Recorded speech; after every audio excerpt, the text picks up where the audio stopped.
satunya perintah yang Allah berikan kepada Nabi, tidak butuh wasilah malaikat Jibril. Ibu, bicara puasa, perintah turun dari Allah harus lewat Jibril. Perintah apapun Allah wajibkan turun kepada Nabi lewat Jibril. Hanya satu-satunya perintah, sholat nggak butuh Jibril, SK-nya langsung dari Allah kepada Nabi. Ini menandakan bahwa ibadah ini bukan sembarang ibadah. Ini ibadah yang sangat khusus dan istimewa. Saking khususnya, Bapak Ibu, nanti ketika kita masuk ke liang kubur, awwalu ma yuhasabu bihi yaumal qiyamah as-shalah. Yang pertama kali akan dihisab nanti adalah sholatmu. Kalau sholatmu bagus, bagus semua urusan akhiratmu. Tapi ketika sholatmu hancur, maka hancurlah semua urusan akhiratmu. Na'udzubillah min. Ibu, jangan pernah anggap remeh orang-orang yang sering meninggalkan sholat. Allah siapkan buat orang yang menunaikan sholat dua hadiah besar. Pertama saya namakan hadiah grand prize, hadiah utama, sebuah neraka yang sengaja didesain oleh Allah tidak akan masuk ke dalam neraka itu kecuali orang-orang yang meninggalkan sholat. Neraka itu ada namanya, neraka Sakor. Siapa yang masuk ke dalamnya dijamin tekor. Bu, Nabi pernah dikasih bocoran oleh Allah tentang dahsyatnya neraka ini. Nabi melihat ada sekelompok orang dibangkitkan Allah, dihancurkan badannya, dibuat lagi, dihancurkan lagi, dibikin lagi, dihancurkan kembali, diciptakan lagi, jadi bongkar pasang di akhirat sana. Nabi kasihan lalu bertanya, masalakakum fi saqar? Hei fulan, apa yang membuat kalian sampai diazab sedahsyat ini oleh Allah? Mereka menjawab sambil menangis, qalu lam nakum minal musallin. Ya Allah, ya Rasul, kami diazab seperti ini karena dulu ketika kami tinggal di muka bumi, kami orang yang malas sholat. Jadi buat orang yang malas sholat, tempat kembalinya neraka Sakor. Tapi sebelum dapat hadiah utama, kata guru saya, seorang ulama besar dari Yaman, Al-Habib Salim Asy-Syatini, beliau menyebutkan ketika datang ke kota Palembang, beliau sampaikan ada riwayat sebelum dapat neraka, Allah masih berbaik hati, dikasih hadiah voucher tambahan. Apa voucher tambahan itu? Di antaranya saja dikasih sepasang sendal bahasa Arabnya na'lun, bahasa Arab kerennya shi, bahasa Inggrisnya slipper, bahasa sini apa? Solok. Ini planet Anda. Solok.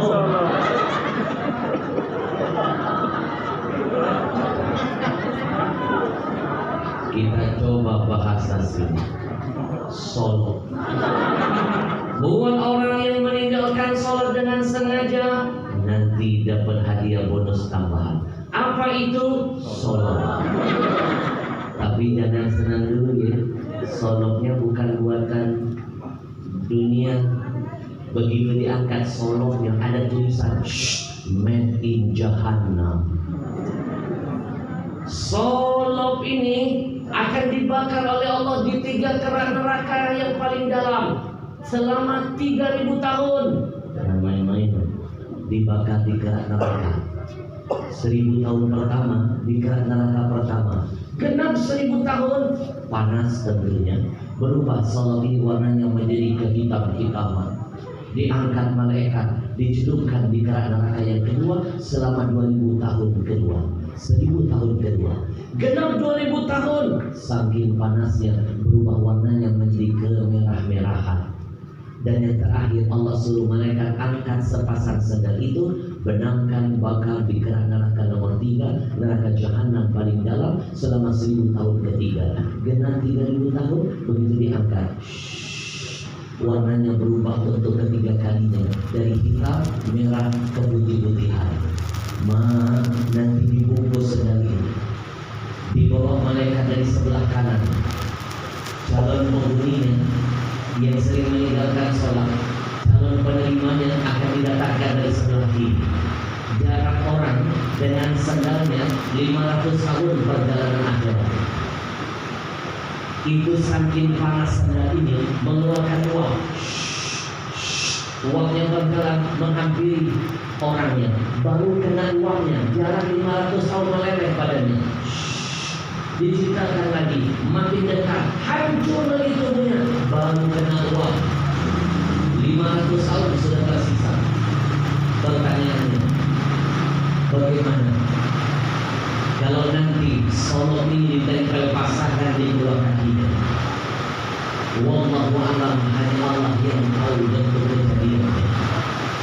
Ibu, ada yang mau pesan tidak? Masih berani tinggalin sholat? Masih berani? Maka istighfar kepada Allah. Astaghfirullah.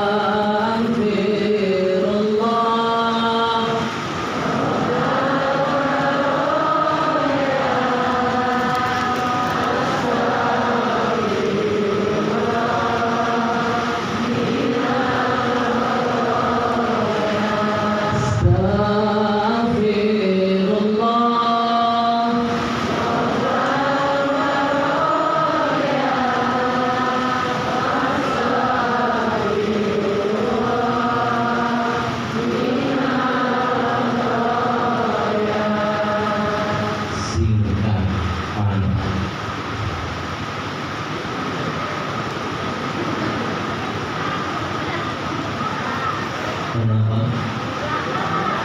Hujan? Ada hubungan dengan dia? Kenapa saya setiap kali ceramah dia jam mak protes? Padahal jam saya. Apakah di kampung ini Pak Kades ceramah nggak boleh lagi dia jam tangan? Masih boleh? Jangan heran Bapak Ibu kalau ada penceramah baru mulai ceramah suka dia jam tangan. Jangan. Itu sebenarnya cuma teknik ceramah saja. Sebenarnya dia itu lagi mikir, habis ini mau ngomong apa.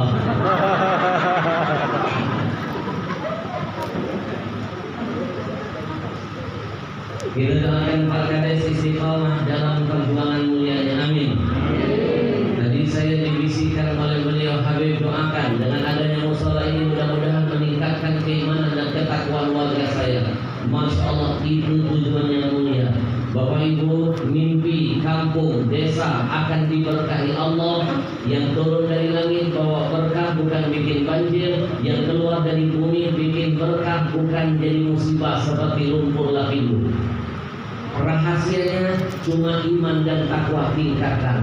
Bukan saya yang ngomong, Allah yang menjanjikan. Apa kata Allah? Walau anna ahlal qura amanu wattaqau lafatahna alaihim barakatin minas samai wal ard. Kalau seandainya kata Allah ada penduduk di muka bumi ini, mereka mau beriman, mereka mau bertakwa, lafatahna, pasti kata Allah, aku buka semua pintu berkah di langit, aku keluarkan semua pintu berkah yang ada di bumi. Yang turun di langit contoh hujan gak bikin banjir, jadi berkah rahmat, tanaman subur, binatang-binatang gak mati kehausan. Betul? Kita bisa minum. Yang keluar dari bumi, tanaman jadi subur, menghasilkan buah. Indonesia ini kurang apa sih baiknya Allah mas kita? Semua yang kita tanam di Indonesia tumbuh loh. Betul? Bahkan uji coba yang terbaru yang katanya pohon kurma tidak bisa tumbuh dan berbuah di Indonesia, sekarang sudah bisa tumbuh, bisa berbuah kurma ini.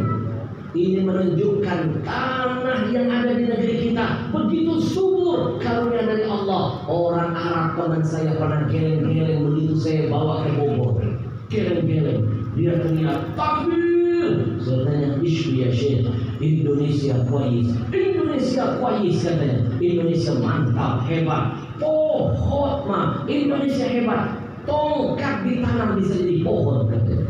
Padahal singkong.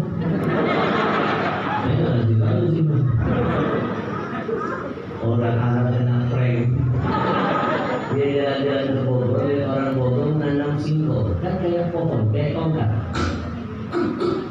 Begitu satu minggu berikutnya dia lewat, itu sudah bernampak daun-daun. Tongkat jadi pohon, tongkat jadi pohon. Tidak kayak kami Arab, pohon kami tanam jadi tongkat. Gersang. Kurang baik apa Allah dengan Indonesia? Allah tidak minta bayaran bulanan. Allah tidak minta iuran angsuran bulanan. Allah cuma minta kita tahu diri. Kalau rajin makan nikmat Allah, goyang dengan nikmatnya. Jangan lupa tingkatkan iman dan takwanya. Betul. Ibu, mudah-mudahan dengan hadirnya musola ini, mulai dari perangkat desanya rajin ibadah sholat berjamaah, dipimpin oleh Pak Kades dan nanti insyaallah amin. Ini baru namanya pemimpin, ngajak masuk surga bareng-bareng, bukan ngajak masuk neraka berjamaah. Pak Kades ini ibarat imam, kita warga seperti makmum. Makmum harus ikut imam selama imam benar. Kalau imam salah dalam sholat teriak Subhanallah, betul? Dalam sholat saja kalau pemimpin salah ada aturan lain ditegur. Apalagi di luar sholat, artinya dikritik dan dinasehati, betul? Namanya pemimpin juga manusia, betul? Beliau ini seperti orang tua bagi warga. Kita warga bagi beliau seperti anak. Saya titip pesan, dia disayangi sama ayah, jadilah anak-anak yang soleh dan soleha. Ayah pasti sayang dengan kita. Karena beliau ini seperti ayah, kita anak saya tambahkan sedikit lagi. Jangan sungkan-sungkan minta duit jajan. Kita doakan Pak Kades selalu dalam lindungan Allah. Amin. Ya Rabbal. Allahu Akbar. Allahu Akbar. Allahu Akbar. Allahu Akbar.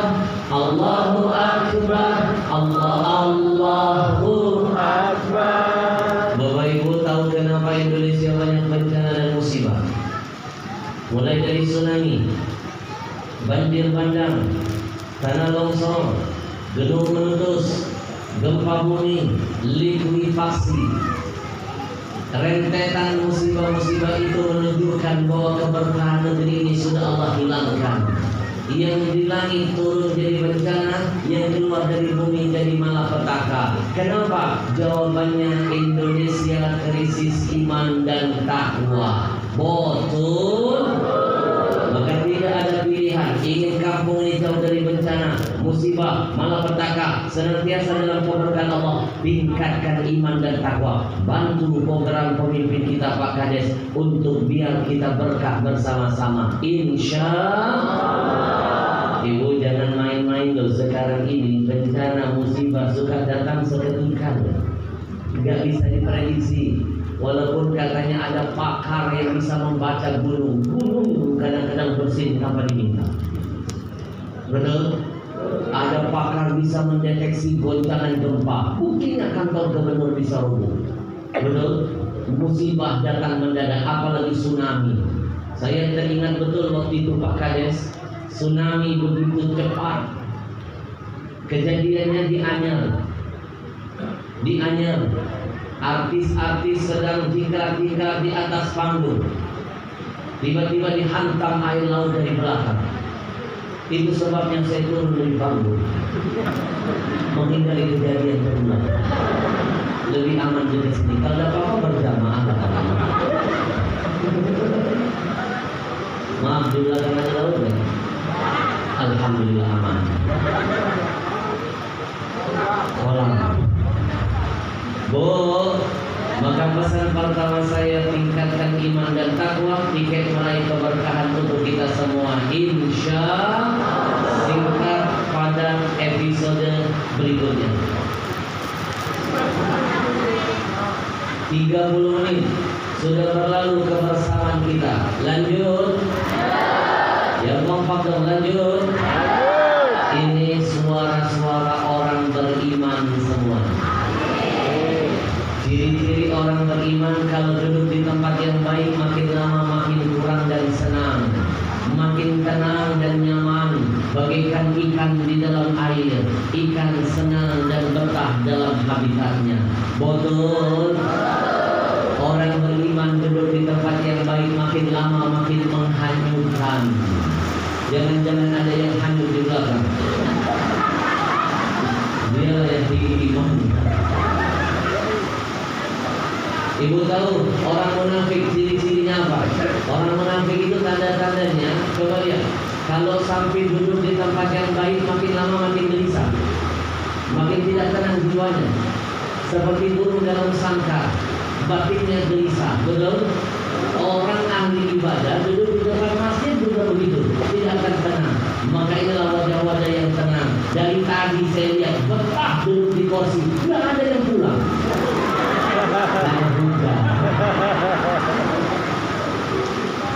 Bu, kalau 1 jam lagi sanggup? Yang kompak suaranya sanggup? Orang-orang pilihan semuanya. 1,5 jam lagi sanggup? Orang-orang hebat semuanya. 2 jam lagi sanggup? Orang nyiksa semuanya.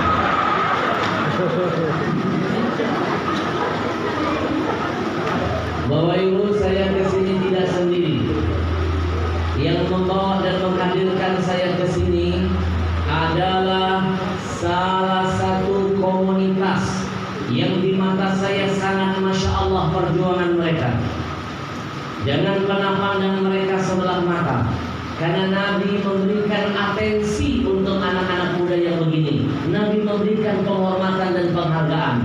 Kata Nabi dalam sebuah hadis, sab'atun yudilluhumullah yaumal qiyamah yauma la dhilla illa dhilluh. Kata Nabi, ada 7 golongan manusia nanti pada hari kiamat akan dijamin mendapatkan perlindungan dari Allah, di mana tidak ada perlindungan lain kecuali datangnya hanya dari Allah. Siapa 7 golongan beruntung itu? Salah satunya kata Nabi, syabun nasya'a fi ibadati rabbi, anak-anak muda yang menggunakan masa mudanya di jalan Allah. Bapak Ibu, mereka ini keluar masuk masjid. Bapak Ibu, mereka ini keluar masuk majelis taklim. Bapak Ibu, mereka ini mengumpulkan Quran dari jamaah dibagikan untuk pondok pesantren dan rumah tahfidz. Bukankah itu berjuang di jalan Allah?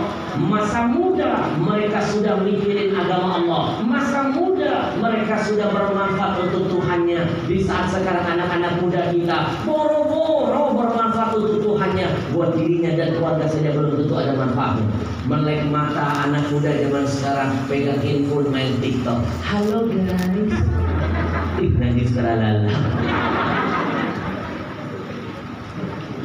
Bersyukur masih ada anak muda yang mau membantu agama Allah. Betul. Saya dibawa keliling-keliling Pak Kades, dibawa keliling-keliling oleh mereka. Kadang-kadang saya dibawa masuk ke kota, keluar kota, saya merasa jadi orang kota. Kadang-kadang saya dibawa masuk oleh mereka ke desa, keluar desa, seperti saat ini saya merasa seperti orang desa. Kadang-kadang saya dibawa masuk ke kampung, Pak, keluar kampung, saya merasa jadi orang kampung. Kadang-kadang saya pernah dibawa masuk ke hutan, keluar hutan. Siapa mau keluar hutan? Hanya berantem, Pak polisi, kira-kira pasal berapa ya?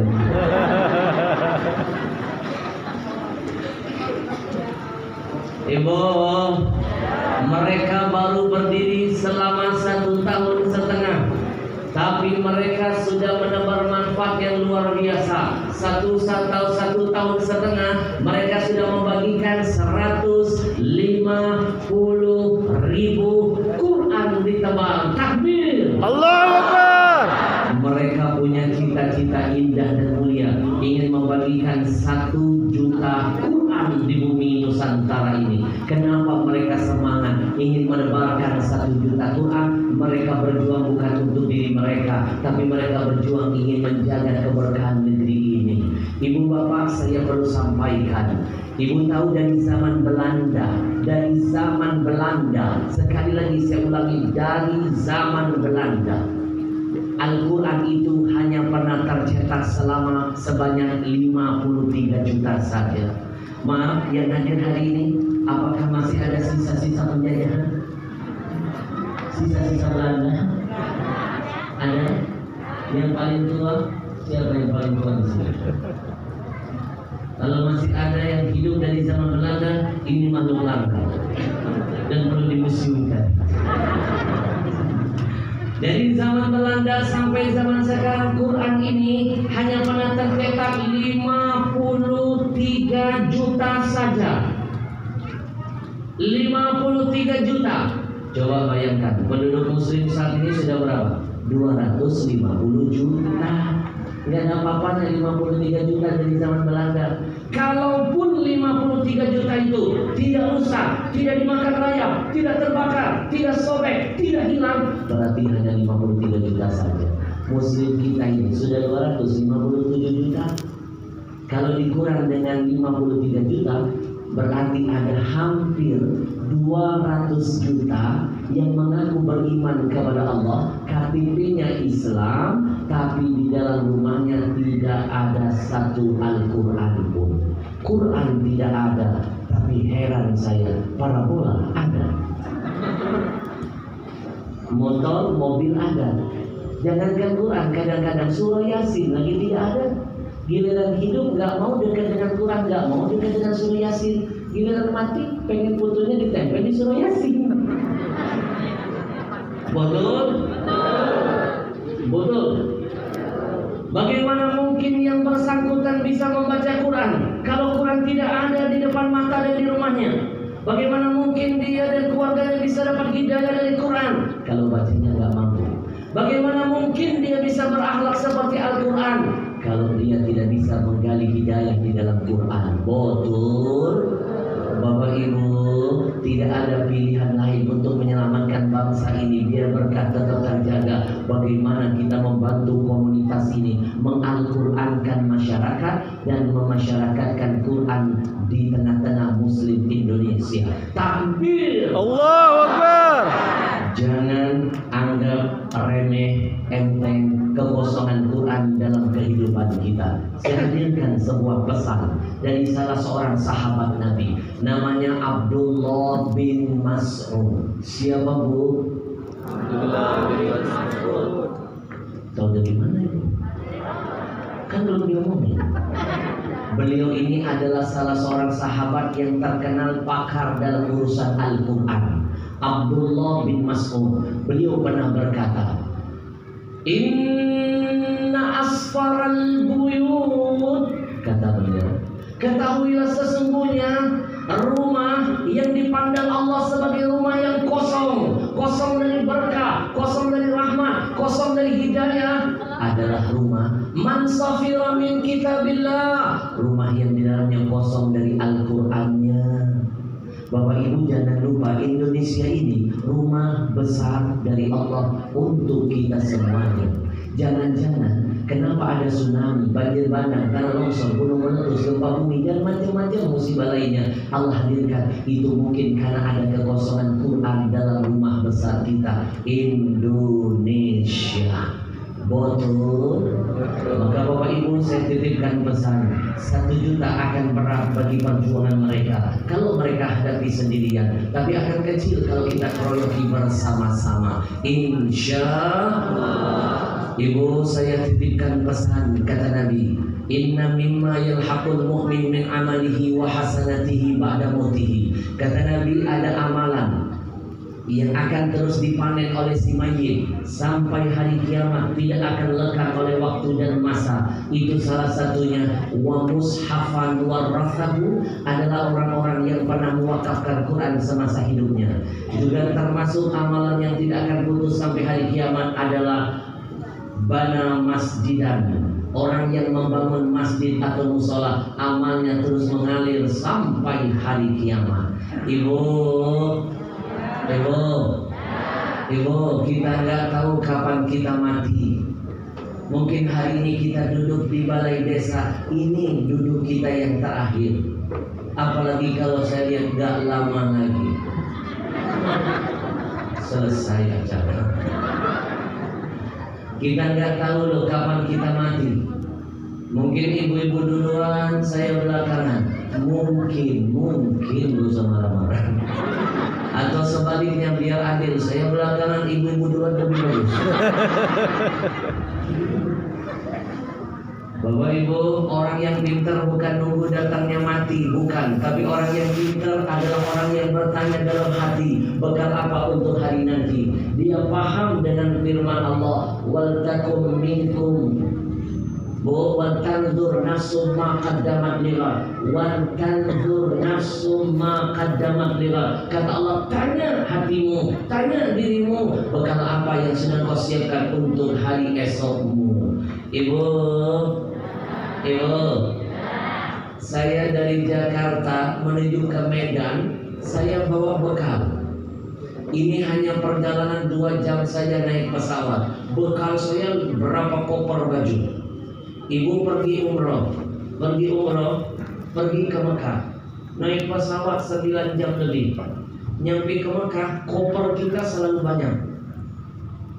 Kalau perjalanan dunia saja kita butuh bekal, apalagi perjalanan akhirat, perjalanan yang sangat panjang dan menentukan. Dunia hanya sebentar. Kata Imam Al-Ghazali, wa khudidza fa inna safara ba'id. Jangan lupa, kata Imam Ghazali, bawa bekal sebanyak-banyaknya, karena akhirat itu perjalanan yang sangat jauh dan melelahkan. Ibu, di antara bekal yang akan terus menemani kita adalah amal. Ketika jenazah masuk ke liang kubur, keluar dari rumah duka, kata Nabi, yutba'ul mayyit salasa, 3 ini mengikuti mayit. Siapa? Keluarga, harta, dan amal. Begitu mayit masuk ke liang kubur, yang 2 pulang, meninggalkan dia. Harta, keluarga, yang selama ini dia banting tulang ngumpulin harta, yang selama ini dia banting tulang membahagiakan keluarganya, ternyata meninggalkan dia. Yang menemani dia cuma satu, kata Nabi, cuma amalnya. Sampai kiamat akan terus setia mendampinginya. Maka siapkan amal yang terindah untuk kematian kita. Salah satu amalnya, sudahkah hari ini berwakaf Al-Quran? Nanti niatkan wakaf Quran hari ini. Niatkan wakafnya, pahalanya jadi asbab berkah usahanya. Niatkan wakaf Quran hari ini jadi asbab lahir anak soleh dari rahimnya. Niatkan wakaf Quran hari ini jadi asbab anak cucu ada yang jadi penghafal Quran. Niatkan wakaf Quran hari ini jadi proses persalinan dimudahkan. Nampak di depan saya ada 2 orang ibu-ibu hamil sedang menunggu waktunya, menghitung hari menurut Krisdayanti. 2 orang hamil. Ibu berapa bulan? Insya Allah 8 bulan. Yang di belakangnya janjian ya? Duduk belakang dekat hamilnya baru.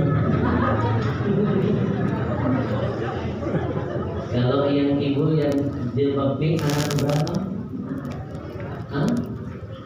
Doyan itu namanya. Anak ketiga. Saya kalau lihat ibu hamil begini, makanya saya punya cerita.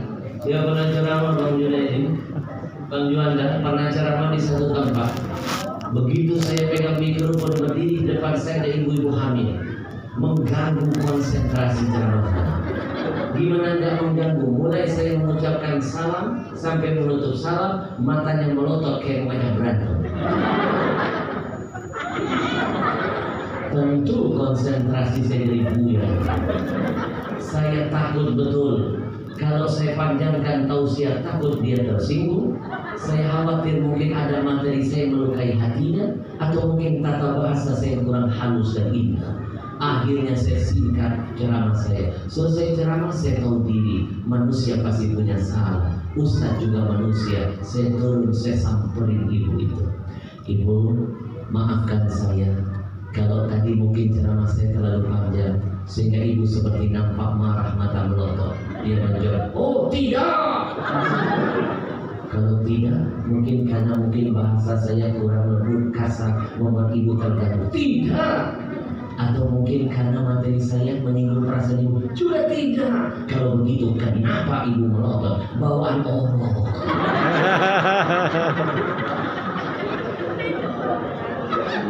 Dari tadi pagi saya terasa menenang-nenang perut saya. Tapi begitu saya usap-usap sambil memandang Ustaz.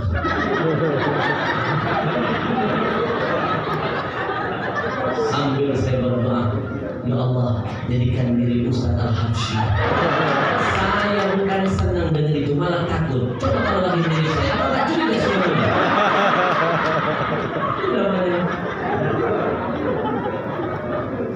Sengsara membuat nikmat. Sengsara bagi saya nikmat juga.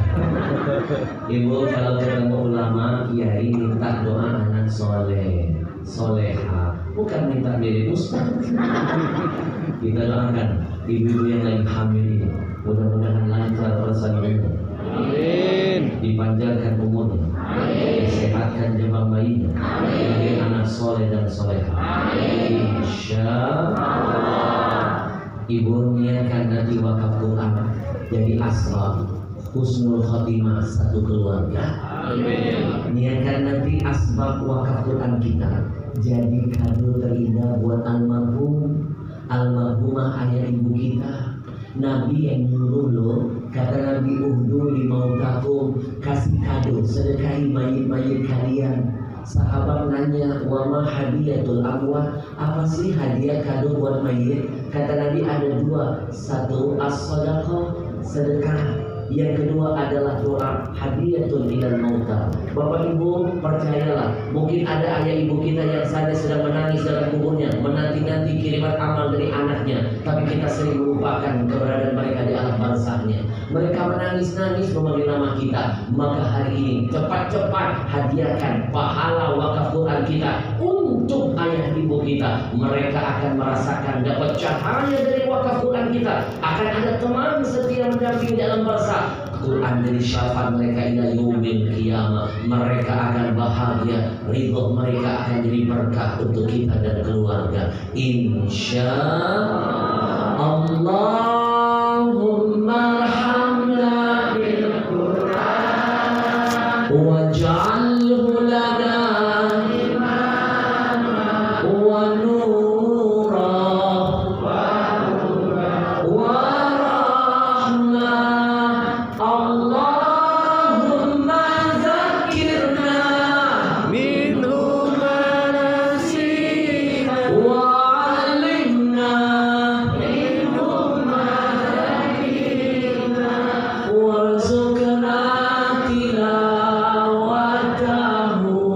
ana al-laili wa atrafan nahar waj'alhu lana hujjatan ya rabbal alamin. Singkat, padat, ceramah gak usah bertele-tele, yang penting intinya. Marahlah. Ibu bantu saya jawab yang kompak. 1 jam kita sudah ngaji bareng tanpa terasa. Jawab yang kompak. 1 jam terasa nggak sih? Yang benar. Sekali lagi saya mau tanya jawab yang kompak. Ibu, Bu, belum kompak. Bau, bau, bau ini. Apakah ada yang belum mandi? Ibu, 1 jam ngaji bareng-bareng saya barusan terasa tidak? Yang kompak terasa tidak? Saya yang merasa. Terasa di sini. Tenggorokan haus. Boleh minum dulu? Boleh? Tapi sebelum saya minum, saya ingin mengucapkan ribuan terima kasih juga kepada teman-teman polisi, TNI tadi yang sudah mengawal perjalanan saya. Polisi mengawal saya. Minum. Saya terbangun dari tidur. Begitu saya lihat, Masya Allah. Kalau dulu Nabi Nuh bisa membelah laut dengan tongkatnya, polisi membelah jalan dengan sirenenya. Terbuka jalan. Minum.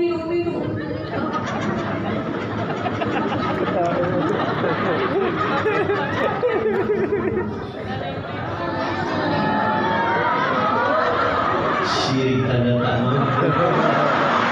Itu rezeki anak soleh. Anak soleh nggak perlu minta, Allah datangin. Saya nggak minta dogan, cuma ngarep datang dogan. Saya orangnya low profile. Saya nggak pernah milih-milih kalau diundang tausiah. Yang penting ada makhluknya saya datang. Bu, saya paling tidak suka tausiah dikasih mimbar. Saya teringat pesan guru saya, takut terlintas di hati ada niat ingin menggurui. Kalau sudah begini, nggak ada istilah ada yang jadi penceramah. Jangan ada yang merasa diceramahi. Kita belajar bersama-sama. Betul. Maka jangan heran kalau saya ceramah, saya suka keakraban. Ini kalau nggak hujan, saya turun dari sana. Kadang-kadang saya suka jalan-jalan ke sana, kadang-kadang ke situ. Kadang-kadang Bapak Ibu pernah masuk pulang.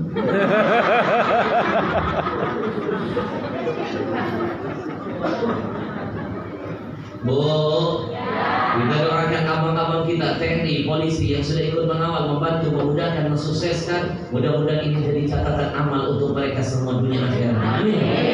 Saya hormat dengan tentara, saya cinta dengan polisi. Saking cinta, saking sayang, saking hormatnya saya dengan polisi. Bayangkan Bapak Ibu, jangankan mereka sedang bertugas, polisi tidur pelan-pelan.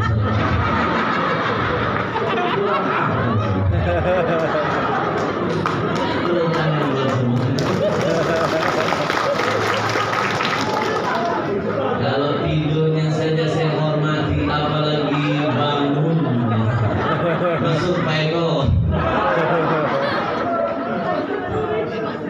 Kita doakan sekali lagi, mudah-mudahan abang-abang kita selalu dalam lindungan Allah menjalankan tugasnya. Amin. Paling enak jadi polisi, paling enak. Polisi pakai baju ustaz boleh, ustaz pakai baju polisi ditangkap.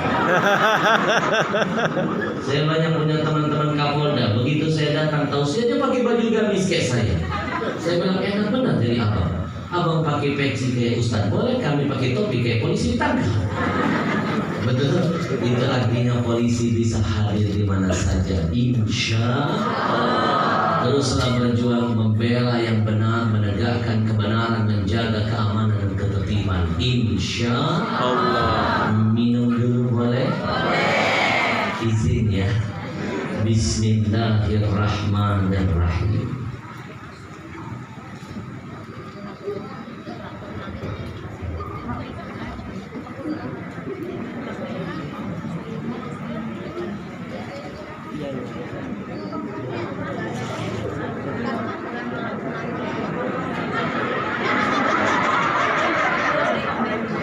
Mohon maaf Pak Kades, jelek-jelek begini kuping saya ini sinarnya lebih kencang dari telepon saya.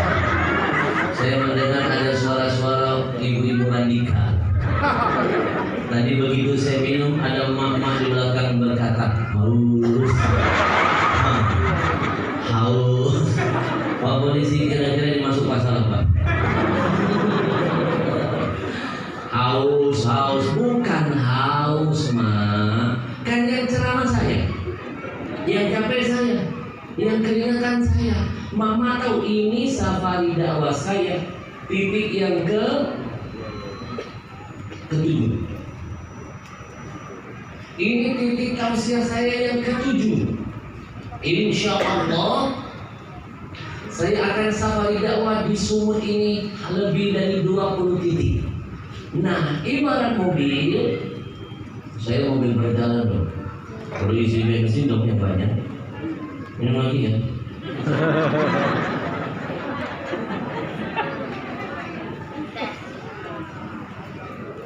Ibu-ibu kan cuma duduk saja. Udah duduk bisa ketawa. Ibarat mobil, ibu itu mobil mogok. Tidak isi bensin, sudah tidak jadi masalah. Minum lagi ya.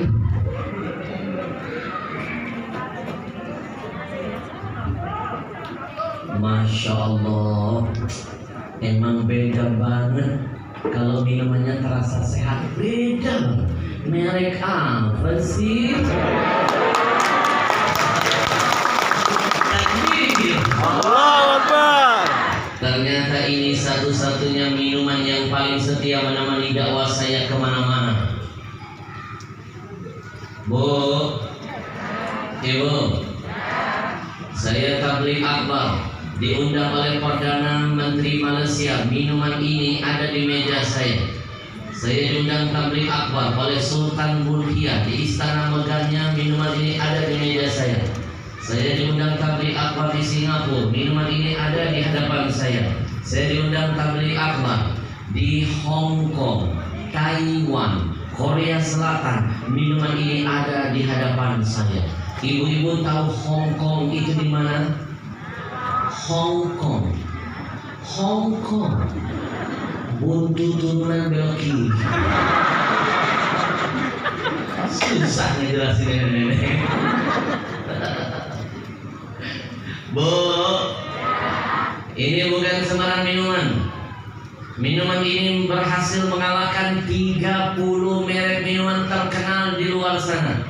Minuman yang lain pada diadu dengan Ajwa Kalapa. 30 merek minuman kami kalahkan. Mulai dari minuman yang mereknya kangen sampai yang gak kangen kalah.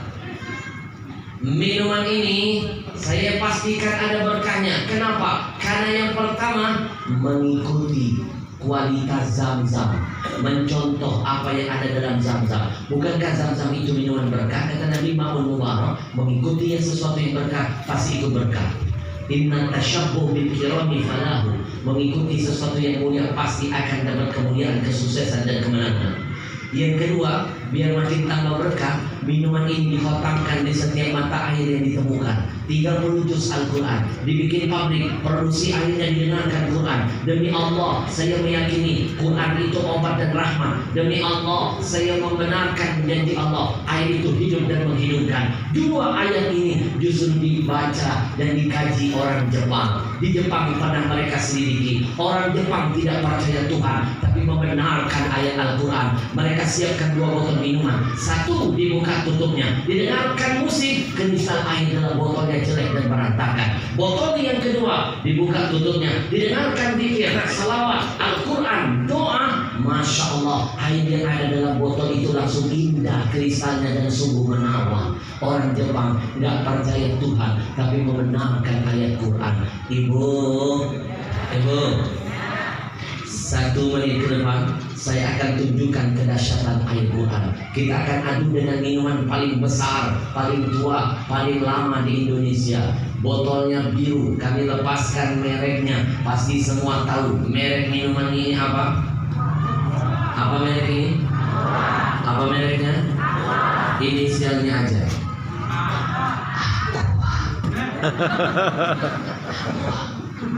Ibu, Ajwa kami berikan nama, ngambil berkah dari kurma Nabi.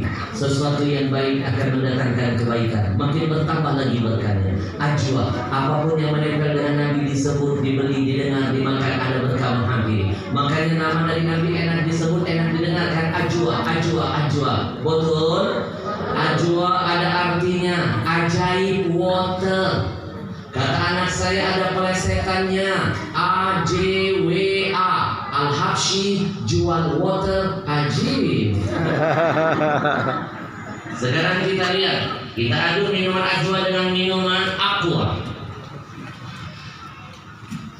Kita akan teteskan betadin beberapa tetes. Nanti setelah itu kita aduknya jangan pakai sendok besi. Zat besi merusak kandungan air. Pakai pakailah plastik atau sedotan.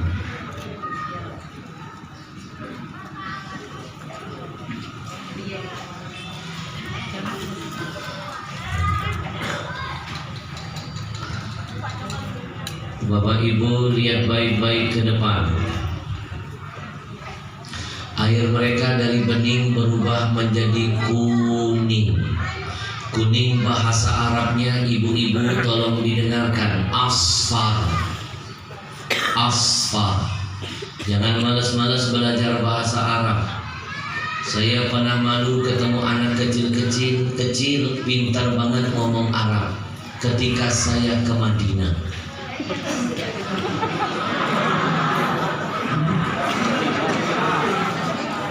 Apa ada yang salah di ucapan saya? Habib dilawan. Ibu, kuning bahasa Arabnya asfar, bahasa Inggrisnya kuning itu emang saya nggak tahu. Yellow, bahasa Jerman. Ibu-ibu pasti belum menguasai. Saya ajarin ya bahasa Jermannya, hafalin. Butet.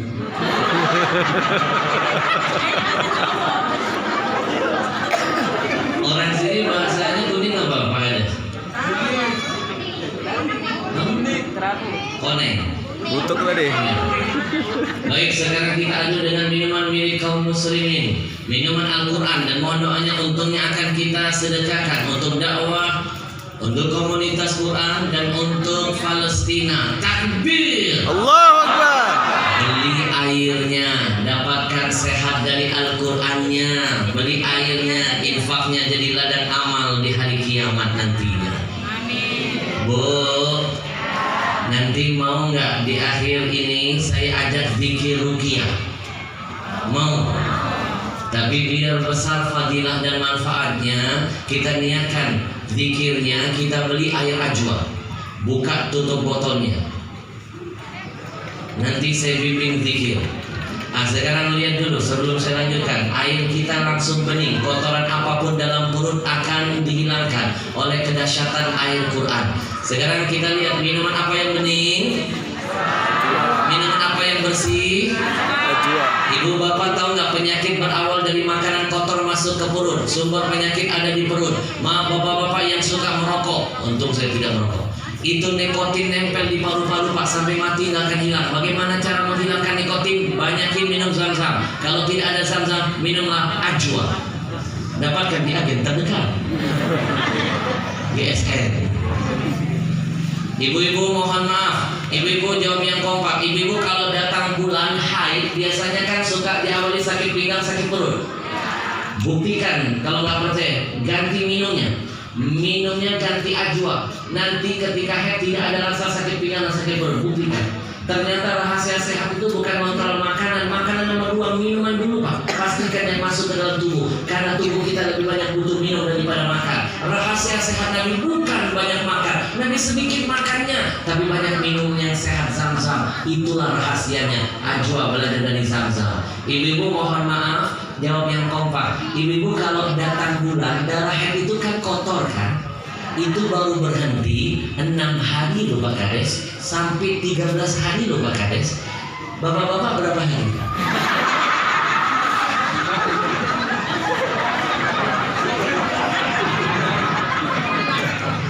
Siapa tahu.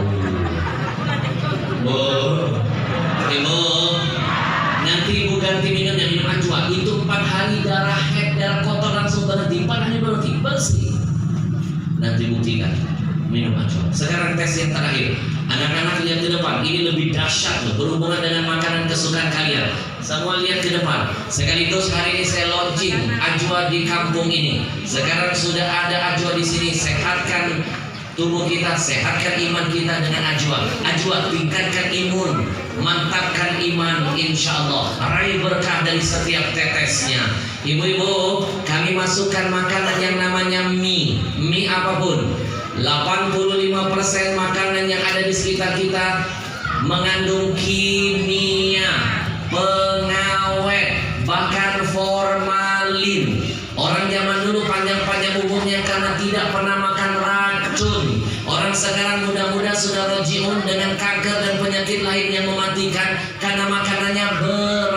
racun. Betul? Ibu tahu formalin itu zat apa? Mengawetkan mayit, dimakan oleh yang belum jadi mayit. Apa enggak yang makan jadi mayit? Ibu bapak tahu siapa yang paling berjasa yang menemukan zat formalin? Itu bukan orang barat, orang Indonesia yang pertama kali menemukan formalin. Orang Padang.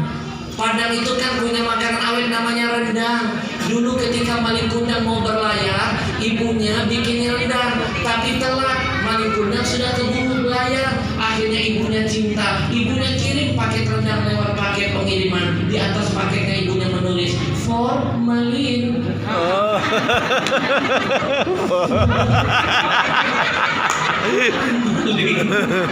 Untuk malin, ya itu asal muasalnya. Bercanda. Ibu lihat ke depan, terjadi perubahan warna. Adik perempuan saya wafat, usianya 30 tahun, kena kanker payudara stadium 4 lanjut. Kenapa kena kanker? Suka makan mie. Saya terlambat menyelamatkan nyawa adik saya, tapi insya Allah setiap kali saya berdakwah di mana saja tidak ada kata malu untuk saya promosikan kebaikan ini, biar tidak ada kata terlambat menebar manfaat untuk umat, dan semoga jadi amal bagi almarhumah adik kesayangan saya. Sekarang yang ke depan kita aduk, begini perut yang sehat dengan yang tidak sehat. Kasih lihat ke kanan dan ke kiri. Kita angkat minuman yang berwarna biru dulu. Ini baru 1 sendok. Baru 1 sendok mie masuk ke perut anak-anak kita, sudah sedahsyat ini perutnya.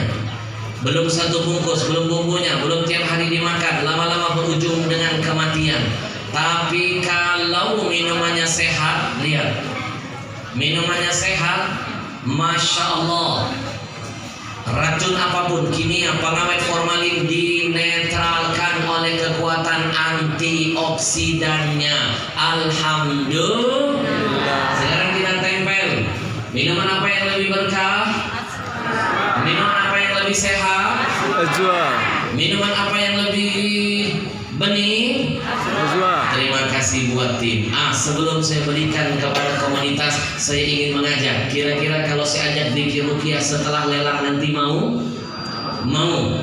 Tapi ada syaratnya biar manfaat zikirnya, fadilahnya makin dahsyat, pakai media air. Karena air itu hidup. Apa yang dibacakan akan jadi berkah. Berapa banyak yang ikut zikir ruqyah, pulang ke rumah dia minum macam-macam, besok kirim WA ke saya, penyakitnya diangkat oleh Allah. Ibu, mau nggak saya ajak zikir ruqyah? Baik, kita niatkan untuk Palestina. Tim silakan berjalan ajuannya, ambil air ajuannya, masukkan infaknya. Kita niatkan infak ini untuk membantu dakwah, membantu komunitas, membantu Palestina. Niatkan. Silakan tim berjalan. Nanti siapkan airnya, masing-masing harus pegang air. Karena sayang sekali belum tentu saya datang ke sini untuk kedua kalinya kita bisa melakukan zikir akbar berjamaah ruqyah masal. Ibu, nanti banyak manfaatnya. Silakan tim sambil berjalan dulu, pegang ajuannya. Nanti setelah sudah pegang ajuan, kita berikan kesempatan lelang wakaf. Kemudian setelah itu kita akan zikir ruqyah nantinya. Sembari ajuan ditebar, kita berzikir, kita bersalawat dulu kepada Rasul. Ya Nabi, salam alaika. Ya Rasul, Salam alaika. Ya Habib, salam. Tim ajuan merapat ke jamaah, biar jamaahnya tidak bergerak. Timnya merapat. Ya Nabi, salam alaika. Ya Rasul, salam. Biarkan timnya mendekat. Nanti masukkan uangnya, ambil airnya, biar jadi berkah. Buka nanti tutup botolnya. Bapak Ibu niatkan untuk sehat keluarganya. Ya Nabi, salam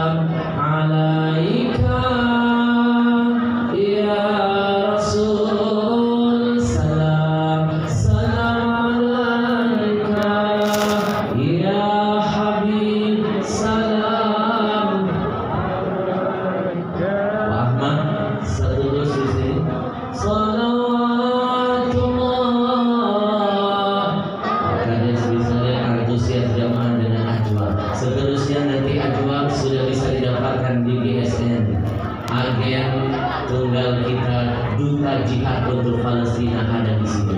Bapak Ibu, 90% minuman yang kita minum ternyata pabriknya milik perusahaan Yahudi. Yahudi kalau bikin perusahaan untuknya buat Israel, kalau nyampe ke sana dia beli peluru, dia bunuh saudara kita di Palestina. Pembeli terbanyak adalah kita. Kita membunuh saudara kita sendiri, itu tentu ada dosanya. Maka kita lawan mereka dengan produk. Jihad pakai otak dengan pakai otot. Mereka bikin musik, kita lawan dengan nasyid. Mereka bikin film tidak bagus, kita lawan dengan film dakwah. Mereka bikin produk, kita lawan dengan produk. Produk mereka untuk Israel, gunakan produk Ajwa untuk Palestina. Takbir. Ibu, siapkan air ajuannya. Jangan tidak pegang ajuannya, belum tentu keberkahan dikit bisa kita ulang